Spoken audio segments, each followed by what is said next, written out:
কাণ্ড দেখো, উড়িষ্যায় এসে মাত্র সবাই যখন সবার কাজে ব্যস্ত, দুটো জামাইবাবু নেমে গেছে পুকুরে মাছ ধরতে। আসলে ওয়েস্ট বেঙ্গলের ওই বাড়ি থেকে আসার সময় সবাই প্ল্যান করে রেখেছিল যে উড়িষ্যায় এসে এখানে মাছ ধরা হবে এই পুকুরটাতে। আর যেহেতু আমরা বিশ্বকর্মা পুজোর একদিন আগে উড়িষ্যায় এসেছি আর একদিন পরে বিশ্বকর্মা পুজো, মানে সেদিন তো মাছ খাওয়াই যাবে না, তাই ওরা আজ এসেই মাত্র জলে নেমে গেছে, মাছ ধরা হবে, আজকে খাওয়া হবে। এদিকে উড়িষ্যার আমাদের এই পুকুরটাতে বাবা তো কোনোদিন নামেই না, সাথে কোনোদিন জালও ফেলে না, তাই পুকুরের জলটা ঠিক এরকম কালার হয়ে গেছে। এর আগে আমি যখন উড়িষ্যায় এসেছিলাম তখন একটা ভিডিও শেয়ার করে বলেছিলাম বাগানে বাবা বেশি সবজি লাগায় না, কারণ বাবা একা থাকে বলে। ঠিক একইভাবে পুকুরটাতেও বেশি মাছ ছাড়ে না, বাবা একা থাকে, খায়ও না, ধরেও না, তাই ওই একা একা যে সমস্ত মাছগুলো হয়েছে সেইগুলোকেই ধরার জন্য ওরা নেমে গেছে।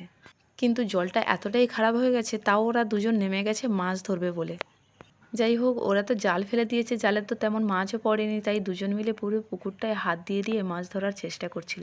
ওরা তো মাছ ধরছে, বাকিরা দাঁড়িয়ে দাঁড়িয়ে দেখছে। আর এদিকে আমি দেখো এখনও পর্যন্ত স্নান না করে, ড্রেস না চেঞ্জ করে চলে এসেছি সোজা পেয়ারা বাগানে পেয়ারা খেতে।